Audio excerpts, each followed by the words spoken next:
So I left school at 16, which was in 1993, and wanted to work in telly. Definitely wanted to work in telly. Worked in a post-production house in Camden for 3 days. Didn't really enjoy it. And my dad was part of a production company. He worked for the Muppets and Jim Henson, and they were making a TV show at Fountain called The Animal Show. I think they just finished a series of it. And he heard on the grapevine that they were looking for runners. Do they know anybody? So I'm like, yes, get me in there.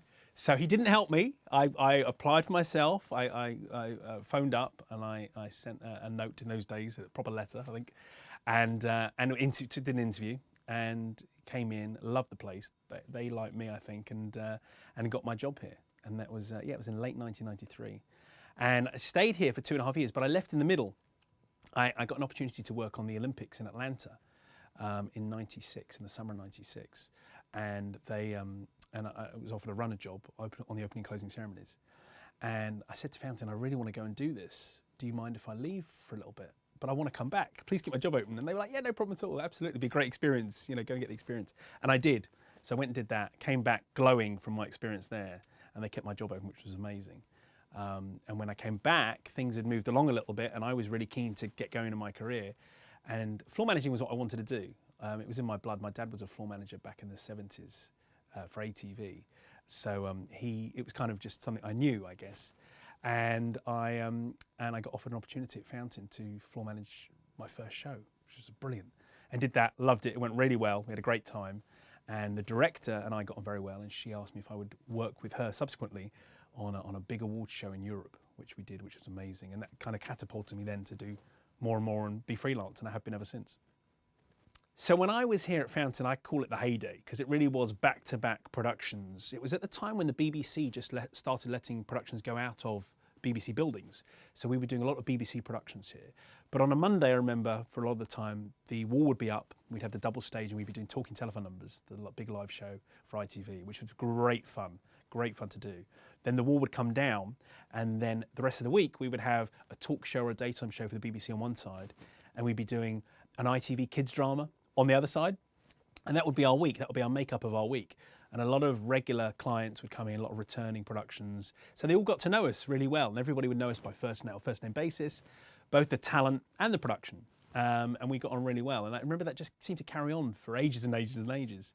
But this really great feeling of, you know, people coming back here and feeling like they're just coming home. The years that I spent at Fountain and the experience I got there, making teas for people, how important that is at starting your career. And I was very fortunate that I got to meet so many different people that work in production, and that I was allowed to, Fountain gave me the ability to go into the studio and shadow and just be a part of the production. A lot of places don't allow the runners to do that. They feel that the studio is the client place and you shouldn't be allowed in. But Fountain allowed me to, and the floor managers and the crew on the floor were very embracing of me being a part of it. So in amongst making the tea, hoovering the audience seating in between shows so it looked nice. I was always very proud of how the studio should look for the general public coming in. I spent time in the studio watching my watch so I didn't miss the tea run, but watching and paying attention to how shows are made and how different people do it and how the studio floor is run.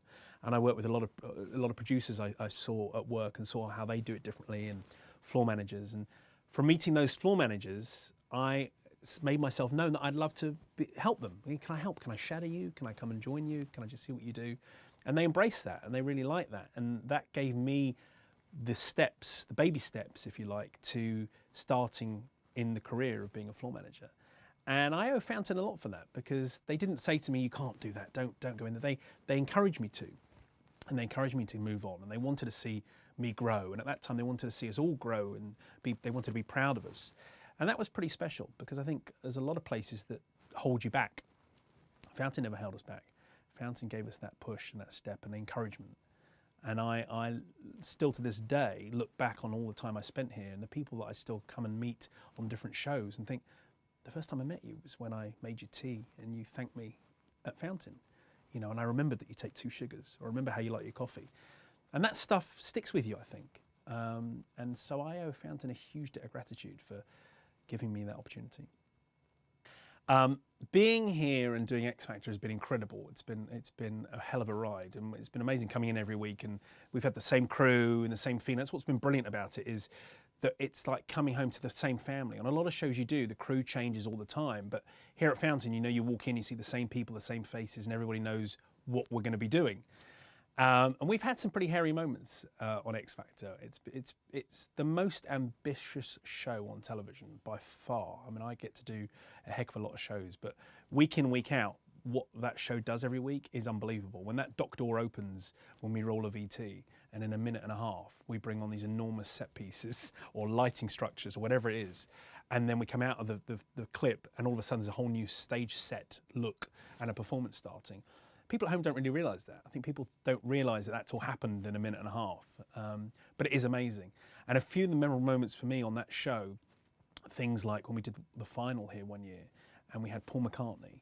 And it was amazing because Paul McCartney came in, his entire live setup, his live band, but it was very late in the day. And of course we're going live with a 2-hour finale show, and we're rehearsing Paul McCartney like an hour before we're supposed to let the audience in, and it was already late in the day.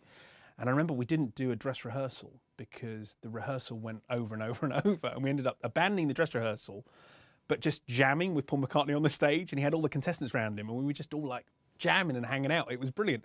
But at the same time, you're thinking, how are we going to do this show that we haven't really rehearsed? And we did it, and it was absolutely amazing. We did a turnaround in the show where we got Paul McCartney. I think we did a turnaround in the show where I think we went from George Michael, who had an enormous choir or orchestra on the stage, to an ad break. And in that ad break, we got rid of that 4 minutes, and we set Paul McCartney's entire live band and Paul McCartney on the stage. It was a very hairy moment that we'd never rehearsed. And everybody looked at me and they said, Mark, how are we going to do this? And I just got all the key people around in the dinner break, and I said, right, this is what we're going to do. And we planned it out meticulously. Who was coming on from where, who was going off where. Got to be very specific with certain members of the crew that they know what they're doing. And we did it unrehearsed. And even to this day, people say to me, oh, that was recorded, wasn't it? You didn't do that live. We did do it live. So that was fun. That was really fun. So there've been a number of memorable moments on the show, particularly things that shouldn't have happened that have happened. We've had some stage invasions, which people are quite aware of. And one of them was with the Stereo Kicks a couple of years ago, where this was an enormous group. This was an 8-piece boy band. We never had a group that size, and they were contestants on the show. And we, one production number we had with them, they were singing a Westlife song, and they were sat on stools on the stage. And we'd rehearsed this for a couple of days, so I knew the song very well. I'd seen it, I understood what the choreography was. And we were live on the air, and one of our judges was Mel B. And Mel had been driving me mad the entire show to try and find the name on Twitter, somebody's Twitter name that was in the audience. I think it was a member of a band, an American band. And I kept saying, Mel, I'm busy, I can't, it's not something I can do. But we were starting the Stereo Kicks performance. We'd set it, and we were live, and it was on the air, and the boys were sat there singing the song. And I thought, you know what, I've got 3.5 minutes. I'll look up this Twitter name for Mel B. So I looked down, something I never do during the show, sort of take my eyes off the stage, I suppose. And I started looking on my phone for this name to then give her in the next ad break. And I look up, and I see there's one contestant stood up, or I thought one contestant stood up, and I'm thinking, they're not supposed to be standing at that point in the song, and why is there one of them? And then I sort of did a head count very quickly and realised there was 9 people on the stage. That person shouldn't be there. And the next thing, completely unprompted, I just ended up on the stage airlifting this guy, I had no idea who he was, off the stage in the middle of the number. Because I think it all happened very quickly and nobody realised what it was, what was happening. And I remember airlifting him, sort of rugby tackled him, and I've taken him off and I've thrown him into the arms of security that are waiting on the edge of the stage. And he's still singing as he's being pulled away down the fire lane. And then we carried on with the song. They finished the song and we carried on, and it was all fine in the end. But it was a bit of a scary moment initially. I think in telly, especially in live telly, what's great is that you finish a show and you walk away from it and it's done and it's gone down in the history of television. But what's been amazing about being at Fountain is that outside of all that, we've had a life together working here. And some of my most memorable moments are the nights out that we had after a show finished. So many of the staff members that were here at the time, and we all got on really, really well, that we would go for a couple of drinks in the bar, we'd end up over the road at the wine bar, and then we'd probably go to the Wembley Tandoori. That was kind of a regular night out with a lot of the crew. What makes Fountain special, always has done, is that it's felt like a family. And when you step back in here, and even if you've been away for years and years and years, you can walk back in and still get that sense of family, that everybody works here, cares about one another, and they care about the client. And we prided ourselves in the early years, especially in the client relations side. And people would be scrambling to get back in here, to get their shows in here, because they loved the fact that you felt like you were special. Even though there were 2 studios, you felt like you owned the place, you ran the place as a production, and we looked after everybody very carefully. And even I was gone for maybe 10 years. There was a period in my career where I wasn't back here for 10 years. And when I walked back in, it still felt like I was coming home. And I think that's always been the way. I know people can get sort of sappy about it, but it's true. It does feel like family. You know, a lot of faces have remained over the sort of 20 odd years that Fountain's been going. A lot of the same people have been here. The key linchpin people have remained. And they've kept that ethos going, they've passed that on, and that sense of care and duty of care. And that doesn't happen in a lot of places. I think in a lot of places you go into, you are a job, if you like, and they just want to fill in the sheet and be done with you, and the show finishes and the set goes out and off you go. At Fountain, it's always felt like you are special and that you have been taken care of the whole time you've been here, and that everyone is looking out for you. And that's something I'm going to miss. I'm really going to miss coming to Fountain. I'm going to miss walking in that door, the smiling faces at reception, the friendliness, the personal feel. Everybody knows your name when you come here. No matter who you are on a show, you know that the Fountain people make it their business to know everybody's name. And that familiarisation, that warmth, that energy, passion, I'm going to miss that. I'm going to miss the people, because I think for me, coming back every time I come back here and seeing the people I've known for 20 years and that have stayed loyal to this place, I'm going to miss seeing their faces. And I'm going to miss walking in on a production where you just know you're taken care of and we all get on with it and know what we're doing. So it's a sad day when we walk out of here on Sunday. I think losing Fountain is going to have a big impact on the TV business, because there are very few places now to make television shows. I think people underestimate what goes into actually putting on a show in the infrastructure that's needed.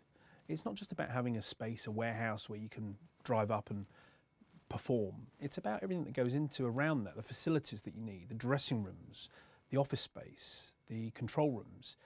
That a lot of that can't just be manufactured every time you do a show. And I think it's become a bit too easy to just sort of roll up and put on a show somewhere, and like a bit of a travelling circus kind of feel.